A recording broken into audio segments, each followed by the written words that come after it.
Hello dear students, आज मैं आपको एक कहानी सुनाऊंगी जिसे कालीचरण प्रेमी ने लिखा है और इस कहानी का नाम है बहादुर भोला।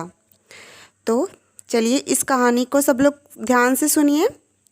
शाम के 9 बजने वाले थे। मुख्य बाजार की दुकानों के शटर बंद होने लगे थे। सेठ हरवंश लाल भी अपने गल्ले का हिसाब किताब जोड़ रहे थे। बड़े बड़े और छोटे छोटे नोट सीधे करके अलग अलग रखते जा रहे थे। उनकी एक रंग रोगन की दुकान थी। उनका नौकर भोला दुकान के बाहर फैले पेंट और वार्निश के डिब्बे उठाकर अंदर रख रहा था। थोड़ी देर में नीचे के रैक डिब्बों से भर गए। बाकी बचे डिब्बों को भोला सीढ़ी लगाकर ऊपर के रैक में रखने लगा। तभी न जाने कहाँ से वहाँ पर एक कुख्यात यानी बदनाम एक बदमाश आदम का और दुकान में घुसकर सेठ जी की कनपट्टी पर पिस्तौल तानते हुए गुर्राया, अगर जान प्यारी है तो चुपचाप सारा माल मेरे हवाले कर दो। सेठ जी थर थर काँपने लगे। उन्हें काटो तो खून नहीं, मुंह से आवाज़ तक नहीं निकल पा रही थी।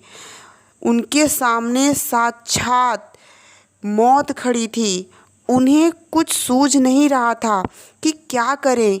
उस बदमाश को ऊपर सीढ़ी पर चढ़े नौकर भोला का आभास बिल्कुल भी नहीं था। उसको जरा सा भी संकेत नहीं था कि ऊपर उनका नौकर भोला सीढ़ी पर चढ़ा हुआ है, कोई काम कर रहा है, क्योंकि वह डिब्बे ठीक उसके ऊपर रैक में लगा रहा था।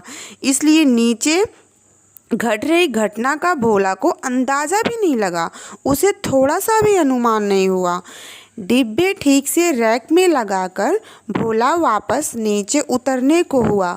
अचानक उसकी नज़र सेठ जी के ऊपर पिस्तौल ताने बदमाश पर पड़ी। वह घबरा गया। उसके हाथ पांव फूलने लगे। उसे लगा सेठ जी के साथ आज उसका भी काम तमाम हो जाएगा। किंतु भोला का दिमाग तेजी से काम करने लगा। उसने सोचा, जब जान देनी ही है तो क्यों इतनी आसानी से दी जाए। बचने की कोशिश करके देखने में क्या हर्ज है। वह सीढ़ी पर चढ़ा, सांस रोककर तरकीब सोचने लगा, उपाय सोचने लगा कि कैसे बचा जाए। कुछ सोचकर भोला ने ऊपरी रैक में रखे पेंट के कई डिब्बे उस बदमाश के ऊपर गिरा दिए।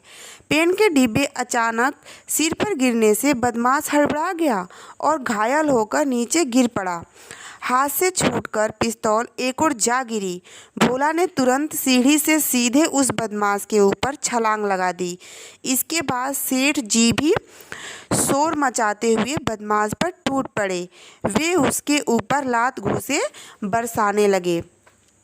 शोर सुनकर लोगों की भीड़ इकट्ठा हो गई। लोगों ने बदमाश को मार मार कर अधमरा कर दिया, यानी पूरी तरह से घायल कर दिया। थोड़ी देर में पुलिस भी आ गई। पुलिस ने बदमाश को गिरफ्तार कर लिया। उसी समय जिले के पुलिस कप्तान साहब भी घटनास्थल पर मुआयना यानी जांच करने आ पहुँचे। उनके साथ कई अन्य पुलिस अधिकारी भी थे। कप्तान साहब ने भोला की पीठ थपथपाई, उसकी सूझबूझ और बहादुरी की प्रशंसा की। साथ ही उसे अगले गणतंत्र दिवस पर 5,000 रुपये का पुरस्कार यानी इनाम देने की घोषणा करके कप्तान साहब चले गए। पुरस्कार की बात सुनकर भोला बड़ा खुश हुआ। उस दिन के बाद भोला की बहादुरी की चर्चा सारे शहर में होने लगी। शिक्षा, संकट के समय हिम्मत से काम लेना चाहिए। Thank you.